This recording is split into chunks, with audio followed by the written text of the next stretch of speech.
গণতন্ত্র বুকের বাতাস, যা খুশি তাই বলছেন। আগে কিন্তু সেই ক্ষমতাও ছিল না, সেই ক্ষমতাও ছিল না। আর আমরা এসে তাদেরকে আজকে আমরা সেই জায়গায় তাদের সেই ক্ষমতা আমরা দিয়েছি, আমরা দিচ্ছি। আমরা যারা আজকে মহারাজা বীর বিক্রম কিশোর মাণিক্য বাহাদুর এত কাজ করেছে, উনার নামে আজকে আমরা এয়ারপোর্ট করেছি কিনা, আমরা উনার নামে উৎসর্গ করেছি। আজকে আমার বাড়ির সামনে আমরা ছোটবেলায় দেখেছি একটা আইসোলেটেড একটা আইল্যান্ড ছিল কামানচৌনির পাশে, সেটাকে আমি দেখেছি এখানে 0 মাইল ফলক ছিল, দেখতে দেখতে মাটির নিচে চলে গেছে। সেটাকে উঠিয়েছি আমার এই পজিশনের কারণে, উঠিয়ে এটা 0 মাইল এখান থেকে শুরু হয় যে আগে আজকে বাগমা কত কিলোমিটার, বাগমা কত মাইল, তখন মাইল ছিল, সেটাকে উঠিয়েছি।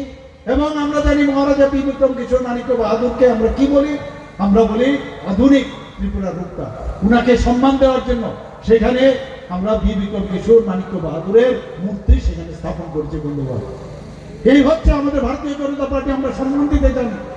আমাদের এস.ডি. বর্মন সাহেব আজকে শুধু ভারতবর্ষে না, সারা পৃথিবীর মধ্যে এত বড় সুরকার, এত বড় গায়ক আমরা কোনোদিন আমরা পাবো কিনা আমরা জানি না।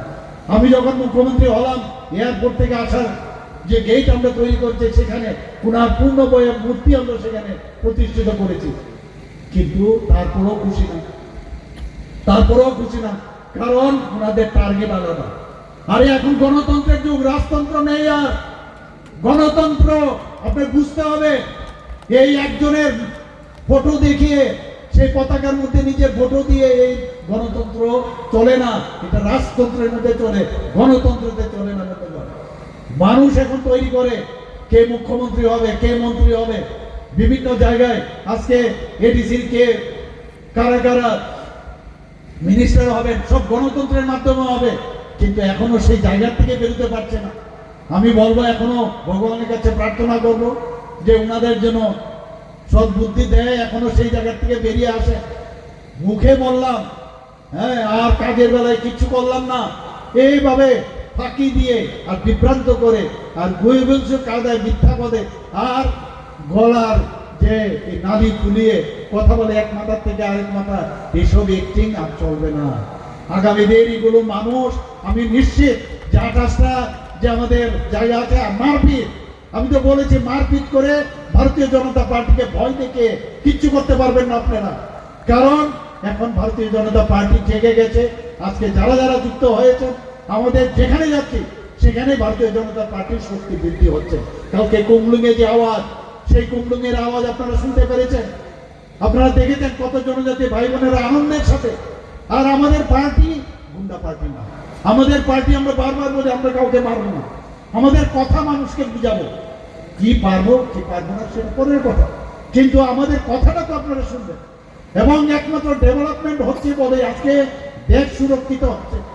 আজকে আপনারা দেখেছেন যে মাননীয় প্রধানমন্ত্রীজি যখন অপারেশন সিন্দুর, সেখানে কিন্তু বুঝিয়ে দিয়েছেন যে আমাদের ভারতবর্ষ এখন কোন জায়গায়, কোন শক্তিতে আমরা আছি। ভারতবর্ষ শক্তি মানে কি? ত্রিপুরা শক্তি। আজকে প্রতিটা স্টেট শক্তি হবে। আজকে 2047-এ বিকশিত ভারত যখন হচ্ছে, ত্রিপুরাও বিকশিত, ত্রিপুরা বানিয়ে আমরাও পাঠিয়েছি ঠিক পজিশন। আমাদের বিভিন্ন প্যারামিটারে আজকে সমস্ত ভারতবর্ষের মধ্যে ত্রিপুরা কিন্তু এত ছোট রাজ্য হওয়া সত্ত্বেও third smallest state in the country, তারপরে আজকে উজ্জ্বল নক্ষত্রের মতো আমরা কিন্তু সেখানে আমরা নিজেকে প্রতিষ্ঠিত করতে পেরেছি। আজকে বিভিন্ন দিল্লিতে যখন যাই, বিভিন্ন জায়গায় বলছে আপনি बहुत सामान लिया, बहुत अच्छा, आज त्रिपुरा में इतना अच्छा हो रहा है। मैं बोला मैं नहीं समझ रहा हूँ, पूरा जनता हमारा माननीय प्रधानमंत्री जी को बात सुनते हैं और माननीय प्रधानमंत्री जी को समझते हैं, और वो उन्होंने जो जो बोलते हैं वो सच्ची में बोलते हैं, इसीलिए मैं संभाल पा रहा हूँ। I am also one of the soldier of the party. কিছুদিন আগে মাননীয় প্রধানমন্ত্রী কি বলছেন যে আমার সবচেয়ে বড় পুঁজি কি, আমার সবচেয়ে বড় পুঁজি, আমার কাছে এত টাকা নেই, এত পয়সা নেই, যদি আমার কাছে এত টাকা পয়সা থাকেও আমার সবচেয়ে বড় পুঁজি হচ্ছে আমি ভারতীয় জনতা পার্টির একজন কার্যকর্তা। সেটা হচ্ছে সবচেয়ে বড় আমাদের সবচেয়ে বড় পুঁজি। আমরা সেইভাবে আগামী দিন ত্রিপুরাকে সুন্দর একটা কুমলুঙে, কালকে আমি গিয়েছিলাম, কুমলুঙের বাংলার অর্থ হচ্ছে সুন্দর বাগান। একটা সুন্দর বাগান আমরা তৈরি করতে চাই। লুটপাট এগুলো আমরা করতে দেব না। এবং আমাদের সরকার সেখানে গঠন করার পর আপনারা দেখবেন কারা কারা লুটপাট করেছে, এক একজনকে খুঁজে বের করব এবং তারপর যা যা করা এবং সেগুলো মানুষের কাছে আমরা তুলে দেবো। আমাদের কাছে বারবার বলছি, আমাদের জনজাতিদের যদি উন্নয়ন না হয়, মাননীয় প্রধানমন্ত্রীজি বলছেন নর্থ ইস্ট যদি উন্নয়ন না হয় দেশ উন্নয়ন হবে। আমিও বলছি যে জনজাতিদের আজকে আমাদের 2011 যে সেন্সাস সেখানে 31% আজকে আমাদের জনজাতির আছে, হয়তো এবার আরো বাড়বে, কিন্তু আমি বলছি তাদের আমরা সবাই মিলে আমরা একসাথে যদি থাকি। আর এত বড় কৃষ্টি সংস্কৃতি আজকে আমাদের যারা সমাজপতিরা আছেন, আমাদের সরকার আসার পর 2000 টাকা করে ওদেরকে সম্মান দিয়েছে। আমি কিছুদিন আগে ক্যাবিনেটের ডিসিশন নিলাম, এসে এখানে মাননীয় মন্ত্রী মহোদয় আছেন, সেখানে 2000 থেকে 5000 টাকা আমি করেছি। 5000 টাকা শুধু আমাদের যে 19টি জনজাতি গোষ্ঠী আছেন মেজর, তাদেরকে আমরা 5000 টাকা করে দেওয়ার অলরেডি ডিসিশন নিয়েছি। এবং শুধু তাই নয়, আপনারা হয়তো অনেকে জানেন না যে আমাদের ত্রিপুরাতে প্রায় 40+ জনজাতি আছে, ছোট ছোট গ্রুপ, 1000, 500, 300, 400 এক্সটিংক্ট হয়ে যাচ্ছে, হারিয়ে যাচ্ছে। আমি বললাম যে এদেরকে আমরা হারাতে চাই না। সবার কৃষ্টি সংস্কৃতি, তাদের ফোক ডান্স, ফোক সং ইত্যাদি অনেক কিছু আছে, তাদেরকে আমাদের বাঁচিয়ে রাখতে হবে। এবং প্রতিজনের যাদের সমাজপতি সিস্টেম নেই, তাদের তো কেউ সেখানে চৌধুরী থাকবে, কেউ রায় থাকবে, তাদেরকে বের করতে হবে। তাদের যে প্রধান, সবাইকে আমরা 5000 টাকা করে আমরা দেবো এবং সেইভাবে কিন্তু আমরা কাজ করছি। আমরা সমস্ত সাব ডিভিশনাল লেভেলে, সমস্ত ডিস্ট্রিক্ট লেভেলে আমরা টিসিএস যে মানে তাদের ইকুয়াল যেসব অফিসার আছেন সেখানে আমরা রেখেছি সমস্ত ডিস্ট্রিক্ট এবং সাব ডিভিশনে।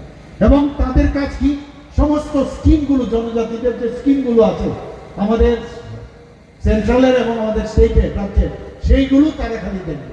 এবং তাদের কাজই হচ্ছে, তাতে জনজাতিরা যখন যায় অফিসে অনেক সময় অসুবিধা হয় কার কাছে যাবে, এখন শুধু তাদের কাজ যে স্কিমগুলো জনজাতিদের জন্য করে। একের পর এক আমি যদি এখানে বলি শেষ করতে পারবো না, প্রচুর কথা আছে জনজাতিদের জন্য। আমরা চাই যে আগামী দিন অন্তত করাপশন ফ্রি একটা এডিসি আমরা তৈরি করবো।